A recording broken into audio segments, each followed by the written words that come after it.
수도권 브리핑입니다. 서울시가 추석을 맞아 전통시장에서 할인 행사를 시행합니다. 서울시는 다음 달 1일까지 106개 전통시장에서 제수용품과 농수축산물을 최대 30% 할인해 판매한다고 밝혔는데요.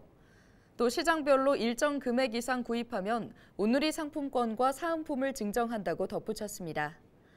전통시장을 지원하기 위한 전통시장 온라인 특별 할인 판매전도 오는 20일부터 다음 달 15일까지 남대문 시장 등 63곳에서 열립니다.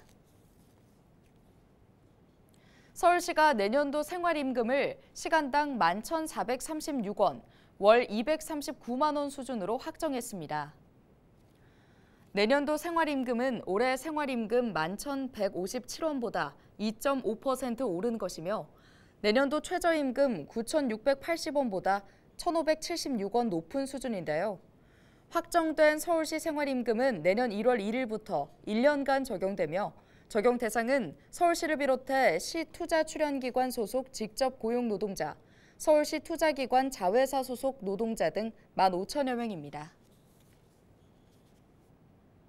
인천시가 추석 연휴 기간 전통 어시장에서 국내산 수산물을 구매할 경우 온누리 상품권을 지급하기로 했습니다. 전통 어시장 온누리 상품권 행사는 연안부두 인천 종합어시장과 소래포구 전통 어시장 등 두 곳에서만 진행하는데요. 행사 기간 중 이곳에서 국내산 수산물을 구입한 소비자들은 당일 구매 영수증을 환급 창구에 제출하면 구매 금액에 따라 최대 2만 원의 온누리 상품권을 지급받을 수 있습니다. 1인당 2만 원 한도 내에서 기간 내 1회만 가능합니다. 시는 또 오는 10월부터 12월까지 매월 1회, 각 7일씩 수산물 소비 촉진 특별 주간으로 정해 수산물 소비 촉진을 이어갈 계획입니다. 최근 흉기 난동 사건 등 이상 동기 범죄로 시민들의 불안감이 커지고 있는 가운데 인천경찰이 범죄 취약지에 대한 집중 점검에 나섭니다. 이번 점검은 지방자치단체와 협력단체 등과 함께 오는 27일까지 진행되는데요. 이 기간 범죄 예방 진단팀, 지역경찰 등을 중심으로 인적이 드문 공원과 산책로, 둘레길과 재개발 지역, 지하철역과 유흥가, 학원가 등 평소 112 신고가 잦은 취약지역 194곳에 대해 취약 요인을 점검하고 불안 요소 해소에 나설 계획입니다.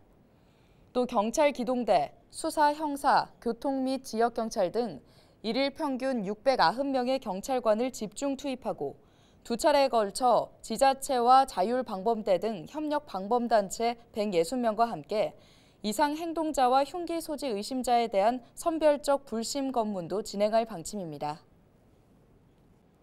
재범 가능성이 높은 일부 성범죄자의 경우 신상이 공개되죠. 범죄자의 이름과 나이, 사진과 거주지 정보를 성범죄자 알림이를 통해 공개하고 이를 통해 인근 주민들이 동네에 거주하는 성범죄자의 정보를 확인할 수 있는데요. 그런데 만약 등록된 거주지에 성범죄자가 살고 있지 않고 경찰이 이들의 소재도 모르는 상황이라면 어떨까요? 실제로 이런 사례가 늘어나고 있습니다. 7월 기준 10만 명이 넘는 등록 대상 성범죄자 가운데 무려 168명의 소재가 파악되지 않고 있습니다. 등록 대상 성범죄자가 일정한 거처 없이 전국을 떠돌거나 아예 경찰에 신상 정보를 제출하지 않는 경우도 빈번하다는데요. 게다가 사는 곳이 바뀌면 20일 안에 경찰에 알려야 하는데 이를 지키지 않는 것입니다. 경찰은 매년 상하반기별로 소재 불명자들을 추적하고 있지만 인력 부족으로 이들을 전부 추적해 처벌하는 것은 현실적으로 힘들다는 입장입니다. 다음 달 미성년자 11명을 성폭행한 김근식 등 고위험군 성범죄자가 연이어 사회로 복귀합니다. 등록 대상 성범죄자의 신상 정보 공백은 2차 범죄로 이어질 가능성이 높겠죠. 재범을 막기 위해 도입한 제도가 허점을 드러낸 만큼 더욱 촘촘한 보완이 필요해 보입니다.